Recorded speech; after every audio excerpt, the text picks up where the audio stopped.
जोरदार तालियों से स्वागत माननीय प्रधानमंत्री जी का।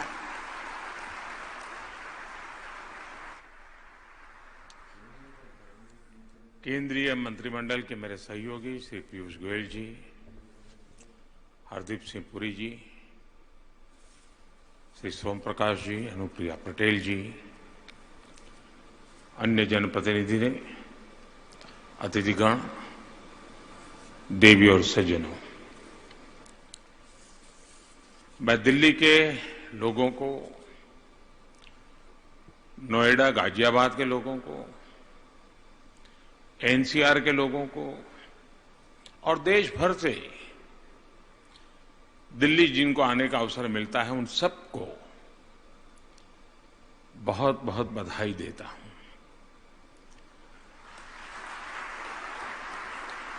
आज दिल्ली को केंद्र सरकार की तरफ से आधुनिक इंफ्रास्ट्रक्चर का एक बहुत ही सुंदर उपहार मिला है। अभी जब मैं टनल से गुजर रहा था तो मन में बहुत सी सारी बातें आ रही थी। इतने कम समय में इस इंटीग्रेटेड ट्रांजिट कॉरिडोर को तैयार करना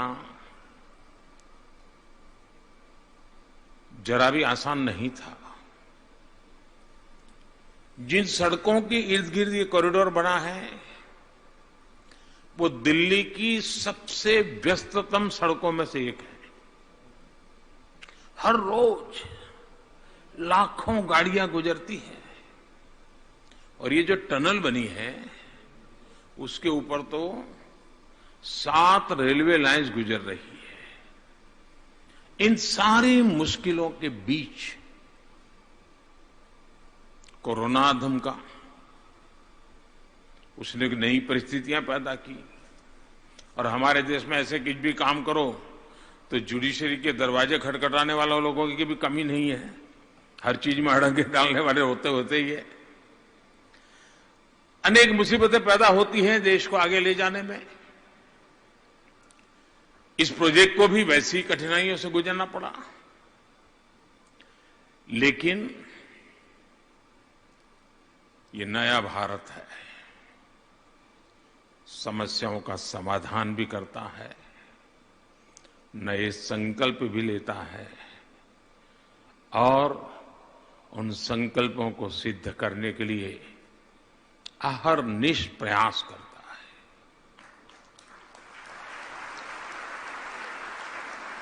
ये हमारे इंजीनियर्स, हमारे श्रमिक, मैं इन सबको भी बहुत बधाई देता हूं।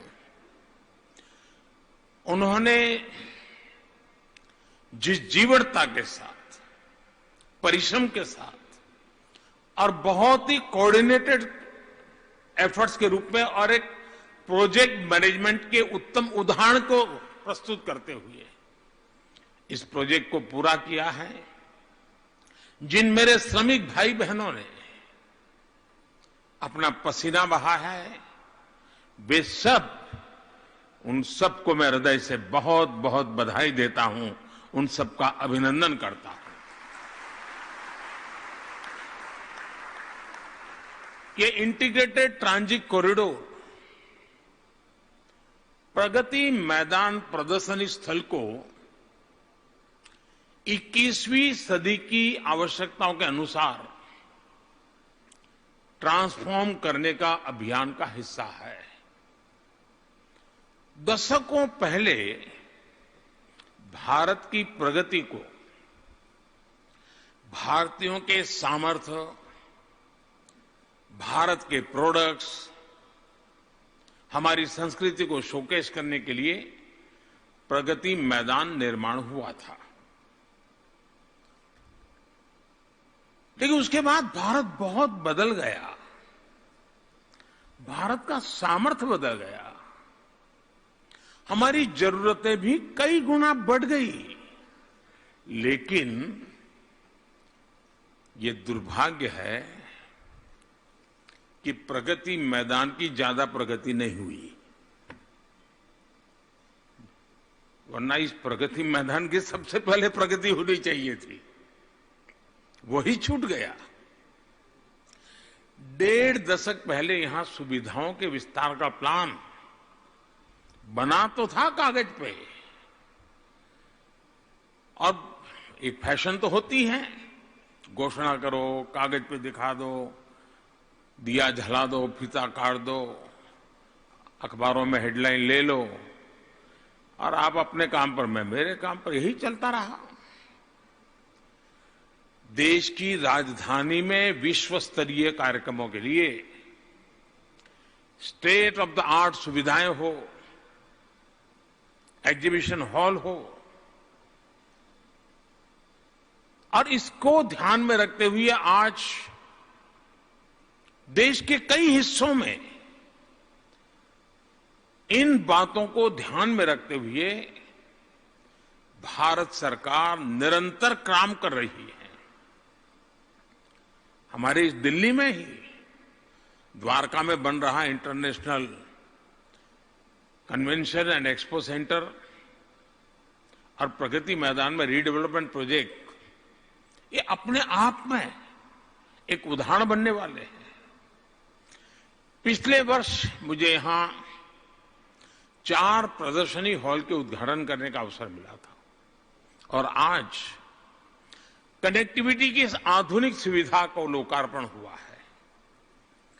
केंद्र सरकार द्वारा कराए जा रहे आधुनिक निर्माण देश की राजधानी की तस्वीर बदल रहे हैं और उसे आधुनिक बना रहे हैं।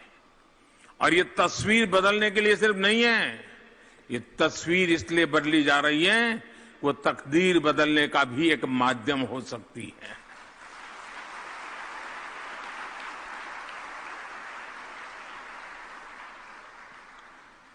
साथियों, दिल्ली में केंद्र सरकार जितना जोर आधुनिक इंफ्रास्ट्रक्चर पर है, मॉडर्नाइजेशन पर है, इसका सीधा सीधा परिणाम और इसके पीछे का स्पष्ट उद्देश्य ईज ऑफ लिविंग पर है। सामान्य मानवीय की असुविधा कम हो, उसके जीवन में सुविधाएं बढ़े, सहजता, सरलता, स्वाभाविकता, ये व्यवस्थाओं के माध्यम से उसे उपलब्ध हो। और साथ साथ अब जब भी हम विकास करें तो वो एनवायरमेंट कॉन्शियस प्लानिंग होना चाहिए, एनवायरमेंट के प्रति सेंसिटिव होना चाहिए, क्लाइमेट की चिंता करने वाला होना चाहिए। इन सब बातों को साथ रख करके आगे बढ़ रहे हैं। पिछले साल मुझे डिफेंस कॉम्प्लेक्स के लोकार्पण का भी अवसर मिला था। हमारे देश का दुर्भाग्य है कि बहुत सी अच्छी चीजें, अच्छे उद्देश्य से की गई चीजें, वो ऐसी राजनीति के रंग में फंस जाती हैं और मीडिया की भी मजबूरी हो जाती है, टीआरपी के कारण उसको भी उसी में घसीटे जाना पड़ता है। मैं ये उदाहरण आपको देता हूं इसलिए आपको समझ आएगा कि क्या हुआ। जो दिल्ली से परिचित हो भली भांति जानते हैं कि डिफेंस से जुड़े सारे अहम काम दूसरे विश्व युद्ध के बाद, यानी कितने साल हुए आप अंदाज कर सकते हैं।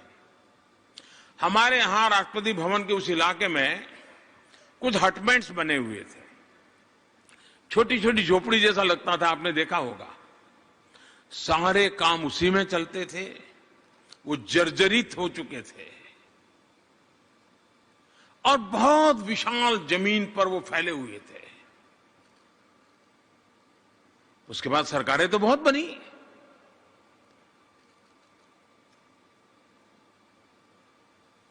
क्या हुआ आपको मालूम है, मैं कहना नहीं चाहता हूं। हमारी सरकार ने केजी मार्ग और अफ्रीका एवेन्यू में इको फ्रेंडली इमारतें बनाई और ये जो झुग्गी झोपड़ी जैसी अवस्था में डिफेंस का काम 80 साल तक चला, अब वहां से उसको उठा करके एक अच्छे एनवायरनमेंट में फौज के लिए व्यवस्था खड़ी की हमने। ये दशकों पुराने ऑफिस करने की वजह से एक तो उनको ऐसा एनवायरनमेंट मिला है, फौज के लोगों को काम करने की जो सुविधा मिली है, आधुनिक टेक्नोलॉजी का उपयोग करने के लिए जिस प्रकार के इंफ्रास्ट्रक्चर की आवश्यकता होती है, उन सारी बातों को ध्यान में रखते हुए उसको बनाया है और पूरा कंस्ट्रक्शन इको फ्रेंडली किया गया है। और इधर क्या परिणाम हुआ, ये सारी ऑफिस में वहां उनकी अगर वर्किंग एनवायरनमेंट अच्छा होता है तो आउटकम भी बहुत रहता है। लेकिन ये ऑफिस शिफ्ट करने की वजह से कई एकड़ भूमि, इतनी बड़ी मूल्यवान भूमि ये फ्री हो गई और जिसमें लोगों के लिए सहूलियत के काम भी चल रहे हैं। मुझे खुशी है कि सेंट्रल विस्टा और देश की नई पार्लियामेंट का बिल्डिंग भी आज तेज गति से चल रहा है। आने वाले दिनों में भारत की राजधानी की चर्चा होगी। हर हिंदुस्तानी इस बात को गर्व के साथ कहेगा, ये मेरा पक्का विश्वास है।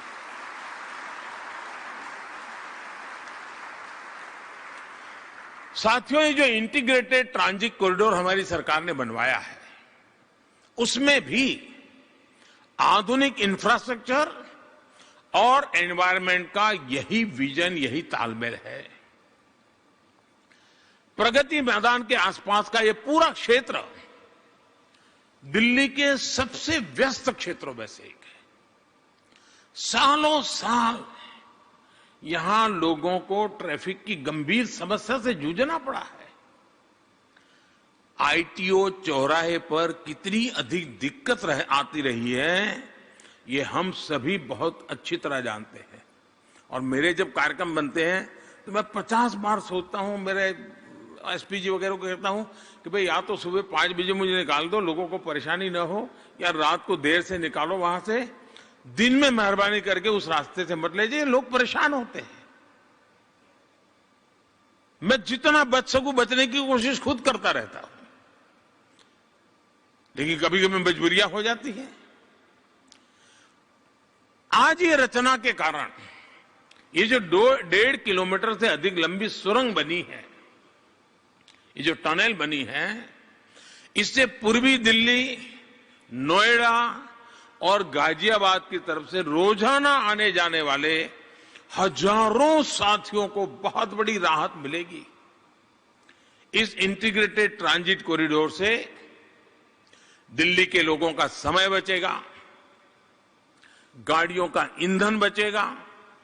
अभी मुझे प्रेजेंटेशन दे रहे थे, उसमें बताया था कि 55 लाख लीटर पेट्रोल की बचत होने वाली है।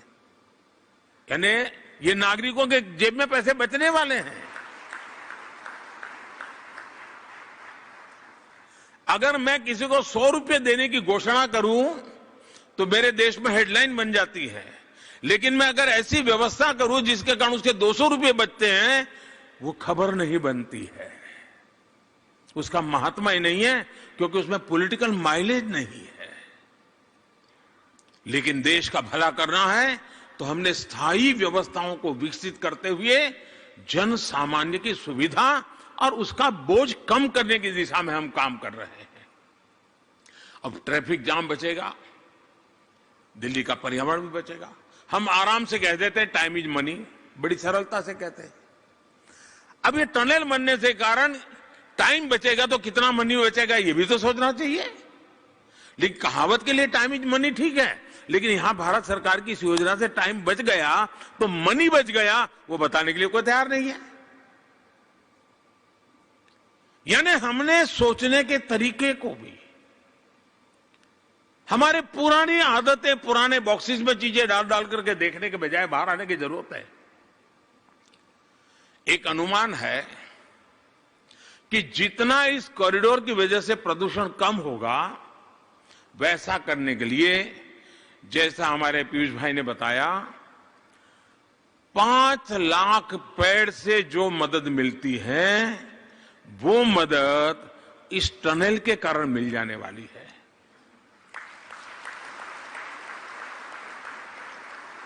इसका मतलब ये नहीं कि पेड़ लगाना नहीं है। और मुझे खुशी हुई कि इस प्रोजेक्ट के साथ पेड़ लगाने का कार्यक्रम भी हुआ यमुना के तट पर, और वो भी काम पूरा किया ना, डबल बेनिफिट ले लिया है।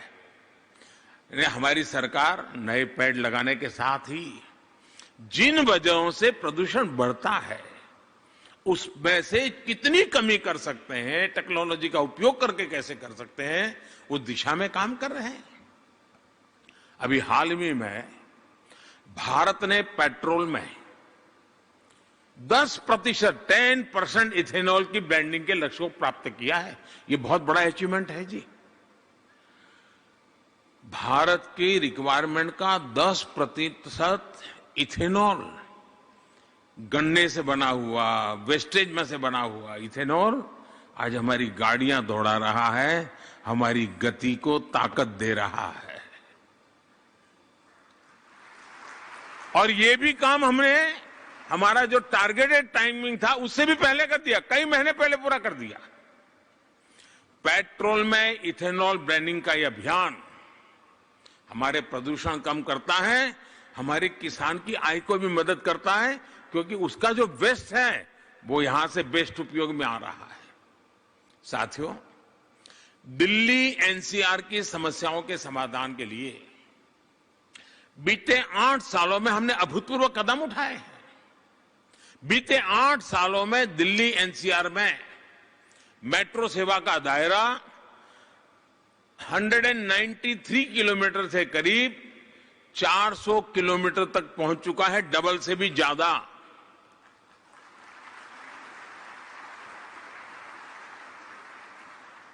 अगर कुछ नागरिक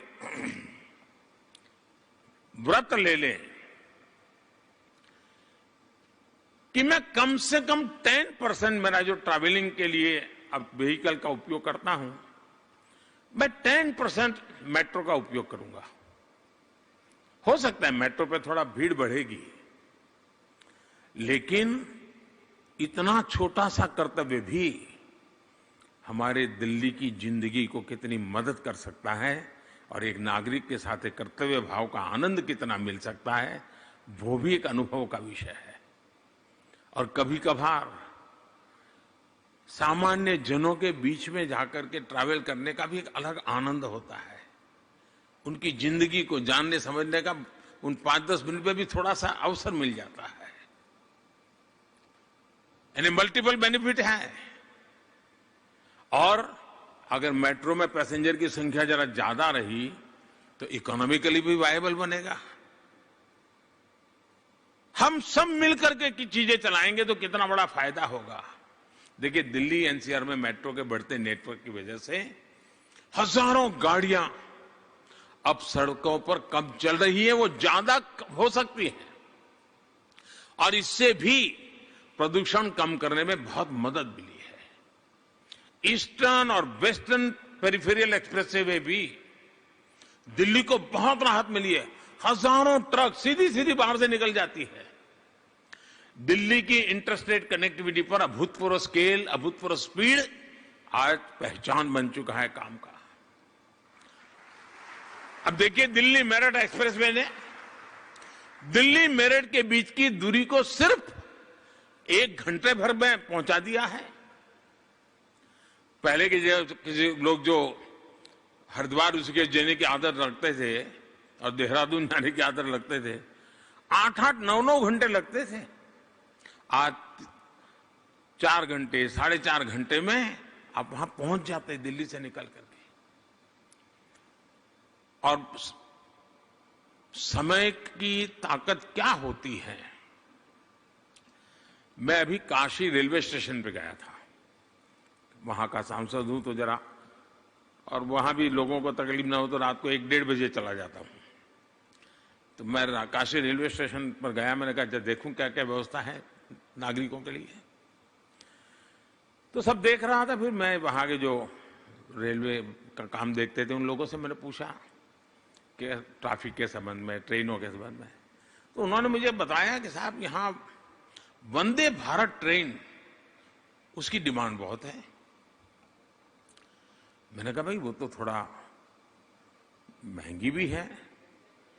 और नहीं बोले साहब, आज गरीब व्यक्ति सबसे ज्यादा वंदे भारत में जाना चाहता है, मजदूर वर्ग के लोग वंदे भारत में जाना चाहते हैं। मैंने कहा क्यों भाई, थोड़ा टिकट का पैसा तो ज्यादा लगता है उसमें। बोले साहब हमने भी आश्चर्य हुआ, हमने पूछा कि वंदे भारत में इतना रिजर्वेशन कैसे होता है, इतनी भीड़ कैसे होती है।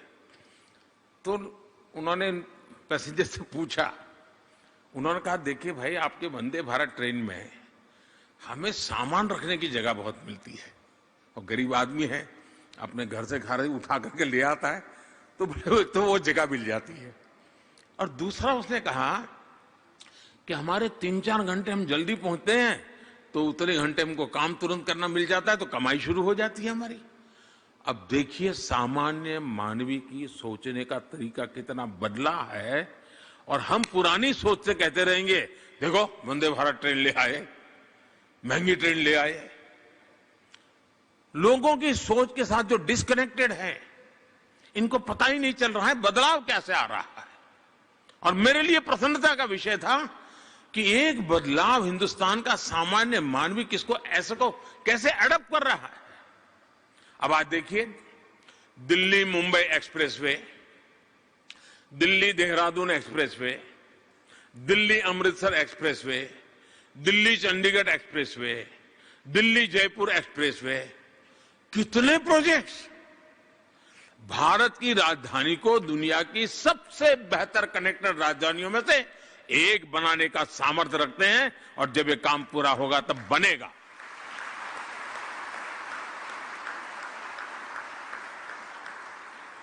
देश का पहला और स्वदेशी टेक्निक से बना रैपिड रेल सिस्टम भी दिल्ली से मेरठ के बीच तेजी से बन रहा है। हरियाणा और राजस्थान को दिल्ली से जोड़ने के लिए भी ऐसे ही रैपिड रेल सिस्टम पर काम चल रहा है। ये प्रोजेक्ट जब तैयार हो जाएंगे तो देश की राजधानी के तौर पर दिल्ली की पहचान को और मजबूत करेंगे। इनका लाभ दिल्ली एनसीआर में रहने वाले प्रोफेशनल्स को होगा। हमारे युवा वर्ग, हमारे विद्यार्थी, स्कूल जाने वाले बच्चे, ऑफिस जाने वाले लोग, टैक्सी चलाने वाले हमारे साथी, ऑटो चलाने वाले हमारे साथी, हमारे व्यापारी बंधु, हमारे छोटे दुकानदार, इन सभी को यानी समाज के हर तबके को इसका बहुत फायदा मिलेगा। साथियों, आज देश पीएम गति शक्ति नेशनल मास्टर प्लान के विजन पर चलने पर उसके कारण आधुनिक मल्टीमोडल कनेक्टिविटी का बहुत तेजी से निर्णय प्रक्रिया बढ़ रही है।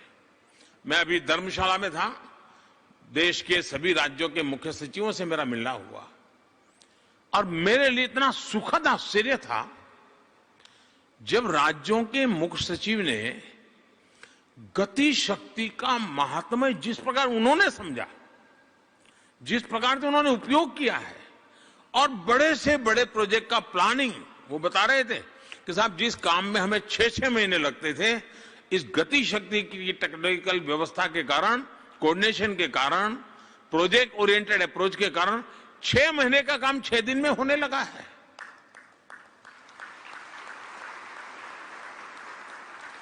गति शक्ति मास्टर प्लान सबको साथ लेकर, सबको विश्वास में लेकर और सबका प्रयास का ही एक बहुत बड़ा उत्तम माध्यम बन चुका है। कोई प्रोजेक्ट लटके नहीं, सारे डिपार्टमेंट तालमेल से काम करें, हर विभाग को एक दूसरे की पूरी जानकारी हो, अल्टीमेट क्या होने वाला है इसका सबको पता हो। इस सोच को लेकर के गति शक्ति का निर्माण हुआ है। सबका प्रयास की ये भावना अर्बन डेवलपमेंट के लिए भी बहुत महत्वपूर्ण है। आजादी के अमृत काल में देश के मेट्रो शहरों के दायरे का विस्तार करना, टियर 2, टियर 3 शहरों में बेहतर प्लानिंग के साथ काम करना आवश्यक हो गया है। आने वाले 25 साल में भारत के तेज विकास के लिए हमें शहरों को ग्रीन, क्लीन और फ्रेंडली बनाना पड़ेगा। काम की जगह और निवास जितना नजदीक हो सके, मास ट्रांजिट नेटवर्क के आसपास हो सके, ये हमारे प्लानिंग की प्राथमिकता आवश्यक है। पहली बार अर्बन प्लानिंग को कोई सरकार इतने बड़े स्तर पर महत्व दे रही है और हम मान के चले अर्बनाइजेशन को कोई रोक नहीं पाएगा। अब अर्बनाइजेशन को मुसीबत मानने के बजाय अर्बनाइजेशन को एक अवसर मान करके हम प्लानिंग करेंगे तो देश की ताकत को अनेक गुना बढ़ाने का सामर्थ्य उसमें पड़ा हुआ है। और हमारा फोकस यही है कि हम अर्बनाइजेशन को अवसर माने, एडवांस में प्लानिंग शुरू करें। साथियों, शहरी गरीबों से लेकर के शहरी मिडिल क्लास तक हर किसी के लिए बेहतर सुविधाएं देने पर आज तेज गति से काम हो रहा है। बीते 8 साल में 1,70,00,000 से ज्यादा शहरी गरीबों को पक्के घर देना सुनिश्चित हुआ है। मध्यम वर्ग के लाखों परिवारों को भी उनके घर के लिए मदद की गई है। शहरों में अगर आधुनिक पब्लिक ट्रांसपोर्ट पर फोकस किया जा रहा है तो सीएनजी आधारित मोबिलिटी, इलेक्ट्रिक मोबिलिटी के इंफ्रास्ट्रक्चर भी उतना ही अधिक फोकस कर रहे हैं। केंद्र सरकार ने एफएमई फेम योजना इसका उत्तम उदाहरण है। इस योजना के तहत दिल्ली सहित देश के दर्जनों शहरों में नई इलेक्ट्रिक बसों का फ्लीट तैयार किया जा रहा है। कुछ दिन पहले ही दिल्ली में भी इस योजना के तहत कुछ नई बसें चलनी शुरू हुई हैं। ये गरीब और मिडिल क्लास दोनों को सुविधा भी देने वाली है और प्रदूषण की समस्या को भी कम करेगी। देशवासियों के जीवन को आसान बनाने का यह संकल्प ऐसे ही मजबूत होता रहे। और मैं अभी टनल को देखने के लिए मेरे लिए खुली जीप की व्यवस्था की गई थी, तो मैं भी नियम कानून डिसिप्लिन के कारण थोड़ी देर तो जीप में चला, लेकिन बाद में उतर गया। और यहां आने में जो 10-15 मिनट देरी हुई उसका कारण भी यही है। फिर मैं पैदल चलने लगा। पैदल इसलिए मैं चला, साइड में जो आर्टवर्क हुआ है उसको चाव से देखने के मेरा मन कर गया। एक एक चीज में देखता चला गया। मैं कह सकता हूं, पीयूष जी ने तो वर्णन किया, ये ऋतुओं का उसमें है, ये ठीक है। जब हम चर्चा कर रहे थे तब बातें बताई थी, लेकिन चर्चा के समय हमने जितनी बातें बताई थी मुझे यहां उसमें भी वैल्यू एडिशन लगा, नयापन लगा, अच्छा लगा। एक जो मैं अंदर टनल्स देख करके आया तो मैं कह सकता हूं ये एक भारत श्रेष्ठ भारत का उत्तम एजुकेशन सेंटर है।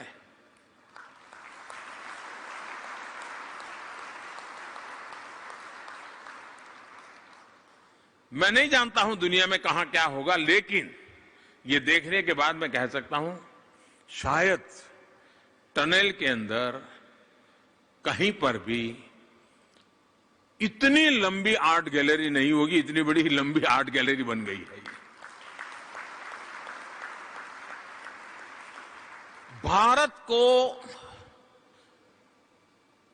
सरसरी नजर से अगर समझना है, उसकी विविधताओं को,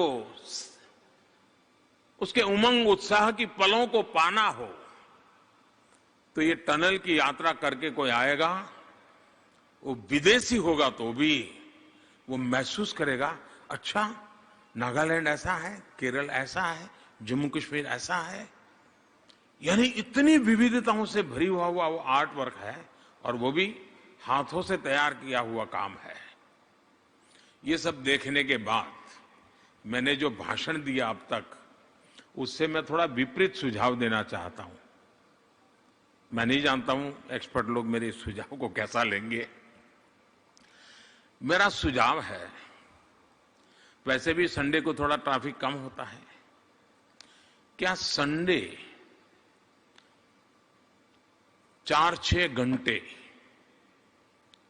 जो टनल जिस काम के लिए बनी है उसके बजाय उल्टा काम करने के लिए मैं सुझाव दे रहा हूं। संडे को 4-6 घंटे किसी भी व्हीकल को वहां एंट्री न दी जाए और हो सके तो स्कूल के बच्चों को पैदल ये आर्ट गैलरी दिखाई जाए, बहुत बड़ी सेवा होगी।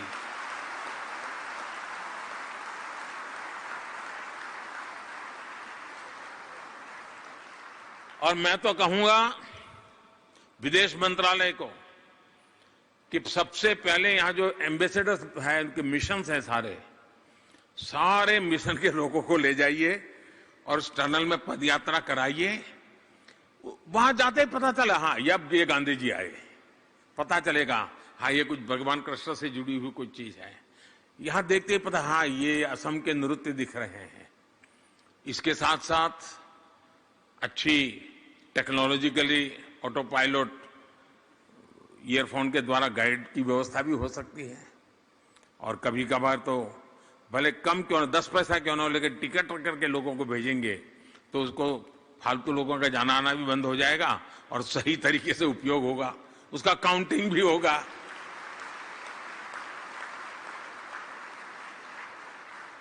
मैं सच बताता हूं दोस्तों, शायद मुझे सौभाग्य नहीं मिलता, क्योंकि एक बार शुरू हो जाता तो कोई मुझे उतरने भी नहीं देता, लेकिन आज वो खाली था तो मैं पैदल टहल करके आ गया। वाकई जिनको आर्ट में रुचि है, आर्ट के माध्यम से चीजों को समझने की रुचि है, उनके लिए उत्तम अवसर दिल्ली के सीने पर तैयार हुआ है जी। कुछ प्लान किया जाए इसका विशेष। और दुनिया में, मैं जब गुजरात में था तो मैंने कुछ दिन एक प्रयोग किया था, लंबा तो मेरा नहीं चला। अहमदाबाद में एक बहुत ही ट्रैफिक वाला रास्ता था, तो मैंने एक तय किया था कि महीने में फलाना दिवस, अभी तो मैं भूल गया, उस रोड पर कोई व्हीकल अलाउ नहीं करेंगे।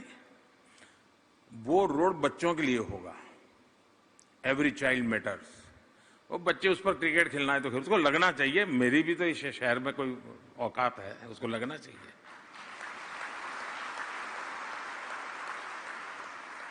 कुछ दिन उसका बहुत ही आकर्षण हुआ था।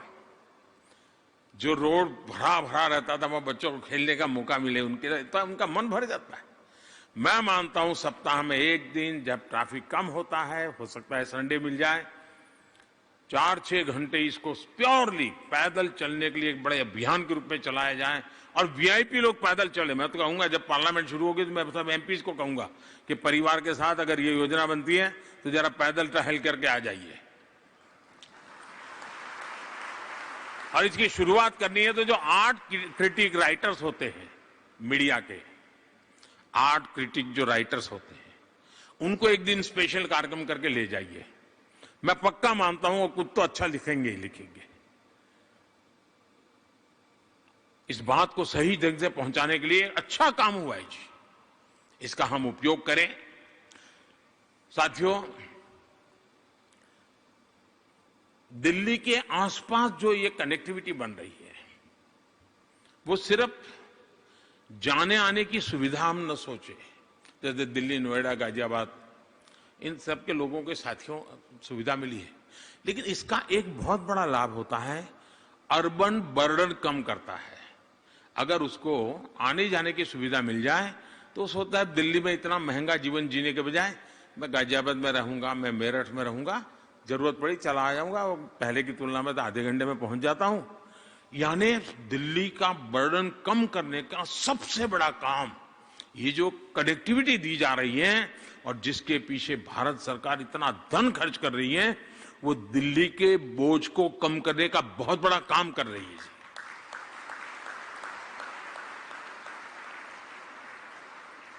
साथियों, मैं आज जो लोग यहां हैं, अगर आपको समय हो और अभी ट्रैफिक चालू न कर दिया हो तो मेरा आपसे तो आग्रह है कि जरूर आप थोड़ा पैदल जाकर के आइए और मेरी बात में दम है तो लोगों को प्रेरित कीजिए। और डिपार्टमेंट को भी मैं कहूंगा, सरकार के सब अधिकारियों को जरा इस पर सोचें। बहुत बहुत धन्यवाद। आप सबको बहुत बहुत शुभकामनाएं।